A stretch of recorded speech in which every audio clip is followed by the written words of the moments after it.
Hello guys, आप सब लोगों का स्वागत है श्री राम टीचर चैनल पर। मेरा नाम मीना गोस्वामी। आप सब कैसे हैं? मैं आशा करती हूँ आप सब बहुत अच्छे होंगे। आप सबको राधे राधे, जय श्री कृष्णा। जैसे गाइस 2 दिन से हम लोग प्रैक्टिस सेट कर रहे हैं गाइस, तो आज हम लोग पढ़ेंगे प्रत्यय। अब देखिए हम लोग का उपसर्ग समाप्त हो चुका है। ठीक है, आज हम लोग पढ़ेंगे प्रत्यय। ठीक है, अब देखिए प्रत्यय प्रत्यय पढ़ने से पहले हम लोग देख लेते हैं वर्णमाला की ओर कि वर्णमाला में हमें क्या पढ़ना है। वर्णमाला में हमें स्वर समझना है। देखिए स्वर स्वर हमें किस लिए पढ़ना है, क्योंकि प्रत्यय में हमें स्वर का बहुत काम आएगा। ठीक है, क्योंकि अब देखिए यहाँ पास बात आती है कि मतलब कि हमें पूरे मतलब स्वर पढ़ना है कि हमें जो मूलतः स्वर हमारे थे हमें उसे पढ़ना है। अब देखिए यहाँ पास अगर शायद थोड़ा मैं बात करूं, जैसे यहाँ पास हम लोग पढ़े थे स्वर कितने होते हैं, 13 होते हैं। कुल स्वर कितने होते हैं, 13 होते हैं। ठीक है, अब मूलतः स्वर कितने होते हैं, 11 होते हैं। ठीक है, अब देखिए हम लोग जब संधि पढ़े थे तो संधि में हम लोग डायग्राम से पढ़े थे। जैसे आपका छोटा आ, ये आपका आ, ई, ई, ऊ, ऊ और ये री। अब एक काम करते हैं, हम लोग इसके मतलब नीचे से लिखते थे, लेकिन थोड़ा सा हम लोग थोड़ा डिजाइन बना लेते हैं, क्योंकि कुछ पार्ट हमें अपने दिमाग में रखना है। ठीक है, ए, ऐ, ओ और औ। ठीक है, अब देखिए ये चीज है जो आप लोग अपने दिमाग में अच्छी तरीके से रख लीजिए, क्योंकि प्रत्यय पढ़ते समय हमें ये काम आएगा। ठीक है, हमें प्रत्यय प्रत्यय पढ़ते समय ये डायग्राम आप अपने दिमाग में रख लीजिए, क्योंकि प्रत्यय पढ़ते समय ये चीज हमें बहुत काम आएंगी। ठीक है, तो चलिए गाइस अब हम लोग स्टार्ट कर रहे हैं प्रत्यय। देखिए प्रत्यय किसे कहते हैं। अभी तक हम लोग उपसर्ग पढ़ रहे थे। उपसर्ग में हम लोग क्या पढ़ रहे थे कि किसी भी मूल शब्द के आगे, देखिए अभी तक हम लोग उपसर्ग में क्या पढ़ रहे थे, किसी भी मूल शब्द के आगे, मूल शब्द मूल शब्द के आगे क्या लगता था, कोई भी उपसर्ग मतलब लगते थे, कोई भी उपसर्ग होता था। ठीक है, कोई भी उपसर्ग होता था। और जब ये आपस में मिल जाते थे, जो भी नए शब्द बन के आ जाता था, यहाँ पर जो भी नए शब्द बन के आता था वही वही मतलब हमारी उपसर्ग विधि से बनी हुई होती थी। ठीक है, तो इसी तरह गाइज अब क्या होगा, यहाँ पर एक मूल शब्द होगा। यहाँ पर क्या होगा, एक मूल शब्द होगा, इसके पीछे क्या होगा, प्रत्यय होगा। इसके पीछे क्या होगा, प्रत्यय होगा। जब ये आपस में मिल जाएंगे तो इसमें एक नए शब्द का, इसमें भी क्या हो जाएगा, निर्माण हो जाएगा, नए शब्द का निर्माण हो जाएगा। ठीक है, तो ये मतलब गाइस आपका देखिए यहाँ पास मूल शब्द होगा, मूल शब्द, और यहाँ पास आपका होगा प्रत्यय। अभी तक उपसर्ग में हम लोग क्या पढ़ते थे कि मूल शब्द के आगे जो भी लगता है वो हमारा उपसर्ग होता है, और यहाँ पास प्रत्यय में क्या चीज होता है, वो मूल शब्द के पीछे होता है। ठीक है, अब देखिए यहाँ पर जैसे दिया होगा,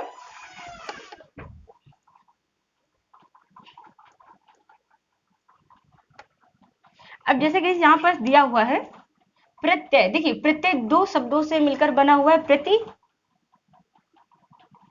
धन ऐ। प्रति धन ऐ, प्रति का मतलब क्या होता है गाइस, साथ होता है, साथ में पर बाद में। देखिए साथ में पर बाद में। ठीक है, बाद में। प्रति का मतलब क्या होता है गाइस, साथ में पर बाद में। और ऐ का मतलब क्या होता है, लगने वाला, या तो आप चलने वाला कह सकते हैं, जो भी लगने वाला या चलने वाला, चलने वाला। ठीक है, अब देखिए यहाँ पर अगर प्रत्यय की मैं बात करूं, तो यहाँ पर प्रत्यय दो शब्दों से मिलकर बना हुआ है। जैसे प्रतिधन ऐ, ठीक है, प्रति का मतलब होता है साथ में पर बाद में, और ऐ का मतलब क्या होता है, लगने वाला। ठीक है, तो कहने का मतलब ये चीज है कि शब्दों के साथ पर बाद में लगने वाला, मतलब शब्दों के साथ, जैसे मतलब शब्दों के साथ, मान लीजिए ये आपका मूल शब्द है, ये आपका क्या है, मूल शब्द है ये आपका, पर बाद में लगने वाला। तो प्रत्यय कहाँ लगता है, मूल शब्द के बाद में लगता है, मूल शब्द के बाद में लगता है। इसके बाद फिर नए नए शब्द का गाइस क्या होता है, निर्माण हो जाता है। जैसे यहाँ पास जैसे मतलब यहाँ पर जैसे बात की जाए, अब जैसे यहाँ पर दिया हुआ है, एक मैं उदाहरण ले लूं, चाल धन आकू, आकू, चाल धन आकू। ठीक है, चाल धन आकू, जब ये आपस में मिल जाते हैं तो क्या बन जाता है, चाला। ठीक है, अब देखिए जब वो आकू नहीं, सॉरी आक, चाल धन आक, चाल धन आक, जब ये गए जब आपस में मिल जाते हैं तो क्या बन जाता है, चालाक हो जाता है। क्या हो जाता है, चालाक हो जाता है। ठीक है, ठीक है। अब इसी तरह अगर उपसर्ग की अगर हम लोग बात करें तो उपसर्ग में कैसे हम लोग पढ़ते थे कि यहाँ पर जैसे अभी धन मान, अभिधन मान। ठीक है गाइस, जब देखिए उपसर्ग में क्या होता था कि मूल शब्द के आगे लगते थे, और प्रत्यय में क्या क्या होता है कि मूल शब्द के बाद में लगता है। ठीक है, अगर शायद आपके क्वेश्चन में ये आ जाए कि प्रत्यय मूल शब्द के पहले लगता है कि बाद में लगता है, तो प्रत्यय मूल शब्द के बाद में लगता है। उपसर्ग क्या होता है गाइस कि मूल शब्द के वो पहले लगता है। ठीक है, तो यहाँ पास ये आपका क्या बन गया, अभिमान, अभिमान। तो ये गाइस आपका क्या हो गया, ये आपका उपसर्ग हो गया, ये आपका मूल शब्द हो गया। लेकिन यहाँ पर देखिए चालाक, ठीक है, ये आप अब देखिए यहाँ पर इसका जो मूल शब्द है, जो अगर धातु की बात करें, देखिए चाल, ठीक है, चाल धन, और यहाँ से आंख, चाल धन आंख। ठीक है, जब ये आपस में मिल गया तो चालाक बन गया। तो ये मतलब गाइस रहा आपका प्रत्यय। ठीक है, तो अब शायद मैं उम्मीद करती हूँ कि आप लोगों को प्रत्यय आप समझने में कोई दिक्कत नहीं हुई होगी। ठीक है, अगर शायद कोई अगर मेरे नए विद्यार्थी, मैं उनसे यही चीज कहूंगी, आप वीडियो आप जो पिछली क्लास है आप उसे जरूर देख लीजिएगा, जिससे मतलब आप लोग आगे की लेक्चर अच्छे तरीके से समझ पाएंगे। ठीक है, अब देखिए गाइस यहाँ पर अब थोड़ी सी इसकी डिफिनेशन आप लिख लीजिए। आप इसी तरह इसका डायग्राम बना लीजिएगा गाइस कि मतलब प्रति का मतलब होता है साथ में पर बाद में। तो आप ये चीज आप समझ जाएंगे, साथ में पर बाद में आय का मतलब होता है लगने वाला। ठीक है, शब्दों के साथ पर बाद में लगने वाला। ठीक है, शब्दों के साथ पर बाद में लगने वाला। आप इसकी थोड़ी परिभाषा लिख लीजिए कि प्रत्यय की परिभाषा क्या कहती है। अब देखिए यहाँ पर आप थोड़ी परिभाषा लिख दीजिए, वह शब्दांश जो किसी शब्द, देखिए वह शब्दांश जो, यहाँ पर वह शब्दांश जो किसी शब्द, आप लोग ऐसे वो ऐसे मत करिएगा, आप लिखिएगा वह शब्दांश जो किसी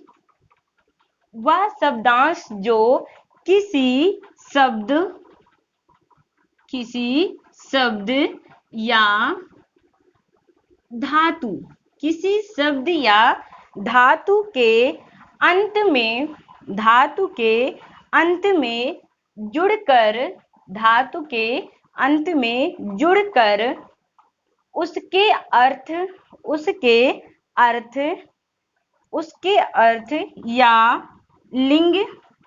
उसके अर्थ या लिंग, या वचन में परिवर्तन कर दें। देखिए परिवर्तन कर दें, वह प्रत्यय कहलाता है। अब देखिए यहाँ पर जो गौर करने वाली बात है, आप लोगों के दिमाग में आ रहा होगा कि मैम ये धातु का मतलब क्या होता है। ठीक है, आप लोगों के दिमाग में आ रहा होगा कि मैम ये धातु का मतलब क्या होता है। ठीक है, अब देखिए अगर धातु की अगर मैं बात करूं, धातु देखिए क्रिया शब्द को थोड़ा हम लोग समझ लेते हैं, फिर हम लोग समझ जाएंगे कि धातु किसे कहते हैं। थोड़ा सा कैसे हम लोग क्रिया शब्द को समझते हैं। जैसे यहाँ पास पढ़ना, क्या है, पढ़ना। ठीक है, पढ़ना हो गया, रोना हो गया, रोना, खाना, क्या हो गया गाइस, खाना। ठीक है, दौड़ना,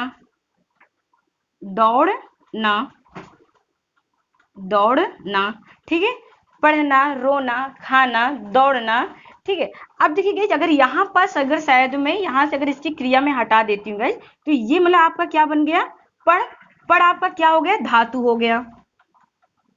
ठीक है, अगर शायद मैं इसकी क्रिया हटा दी, मान लीजिए मैं इसको पढ़ना है, अब मैं इसकी क्रिया हटा दी, तो ये मतलब क्या हो गया गाइस, धातु, क्या ये मतलब पढ़ क्या हो गया आपका, धातु हो गया। इसी तरह गाइस अगर मैं इसकी क्रिया हटा दी, तो ये रो क्या बन गया आपका, धातु बन गया। ये क्या हो गया, धातु हो गया। इसी तरह गाइस अगर मैंने इसको हटा दी, इसकी क्रिया हटा दी, खा क्या हो गया, धातु हो गया। क्या हो गया, धातु। दौड़ना, अगर मैं इसकी क्रिया हटा दे रही, दौड़ना। ठीक है, ये आपकी क्या हो गई, धातु हो गई। क्या हो गई, धातु हो गई। तो कहने का मतलब ये चीज है गाइस कि क्रिया के मूल शब्द धातु कहलाता है। तो यहाँ पास गाइस आप थोड़ा से ब्रैकेट करके लिख लीजिए, क्रिया का मूल रूप, मूल रूप, क्रिया का मूल रूप धातु कहलाता है, धातु कहलाता है। ठीक है, क्रिया का मूल रूप धातु कहलाता है। जैसे कि यहाँ पर अभी तक हमने पढ़ना लिखा था, अगर शायद हम ये क्रिया हटा देंगे तो आपका पढ़ क्या क्या हो जाएगा, मूल रूप, मतलब ये क्या है, आपका मूल रूप है। ठीक है, तो ये हमारा क्या कहलाता है, धातु कहलाता है। तो आज से गाइस आप लोग ये समझ गए होंगे कि धातु किसे कहते हैं। ठीक है, तो अब आप लोग कंफ्यूज नहीं होंगे कि अगर शायद आपको इसको बनाना है तो आप अगर ऐसे भी बना सकते हैं। ठीक है, तो ये गाइस रहा आपका क्रिया का मूल रूप हो गए। जैसे यहाँ पर एक शब्द और मैं ले लेती हूँ, जैसे गाना, गाना, गाना में हमने अगर ना हटा दिया तो गा जो आपका हो गया वो क्या हो गया, वो आपकी धातु हो गई। ठीक है, अगर गाना में अगर मैंने ना हटा दिया, ना मतलब कि अगर शायद मैंने ना को हटा दिया तो यहाँ पर जो गाना शब्द था वो मतलब क्या हो गया, गा, गा आपका क्या हो गया, धातु हो गया। ठीक है, तो चलिए गाइस अब हम लोग चलते हैं प्रत्यय के कितने रूप होते हैं। आप लोग इसे अच्छे तरीके से नोट डाउन कर लीजिएगा। अगर आपको कोई भी दिक्कत आ रही है तो आप मेरे कमेंट बॉक्स में जरूर लिखिएगा। ठीक है,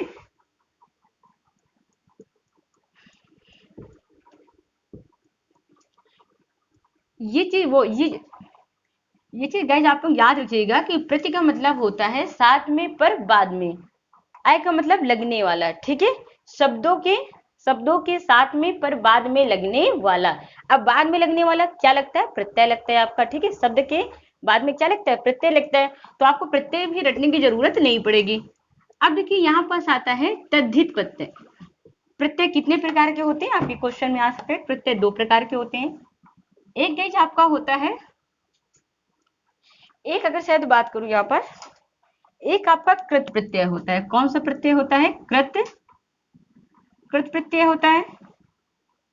ठीक है, और दूसरा जो होता है आपका तद्धित प्रत्यय होता है। तद्धित तद्धित प्रत्यय होता है। ठीक है, तद्धित प्रत्यय हो सकता है। ठीक है, या तो आप इसे ऐसे भी कर सकते हैं, ऐसे भी लिख सकते हैं, ये आपका प्रत्यय है। ठीक है, अब देखिए यहाँ पर प्रत्यय कितने होते हैं, प्रत्यय कितने प्रकार के होते हैं, दो प्रकार के होते हैं। कितने प्रकार के होते हैं गाइस, दो प्रकार के होते हैं। ठीक है, प्रत्यय दो प्रकार के होते हैं। अब यहाँ पर कृत प्रत्यय किसे कहते हैं, अब आप लोगों के दिमाग में आ रहा होगा कि मैम कृत प्रत्यय किसे कहते हैं। देखिए गाइस, कृत प्रत्यय उसे कहते हैं वे प्रत्यय जो क्रिया के, देखिए वे प्रत्यय जो क्रिया या धातु के अंत में प्रयुक्त होते हैं। ठीक है, तो आप लोग थोड़ा सा इसे नोट डाउन कर लीजिए कि वे प्रत्यय वे प्रत्यय जो क्रिया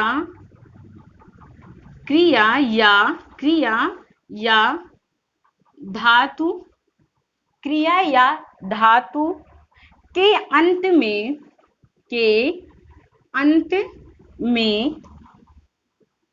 अंत में प्रयुक्त होते हैं। ठीक है, प्रयुक्त होते हैं। या तो आप गाइस यहाँ पर लिख सकते हैं प्रयुक्त होकर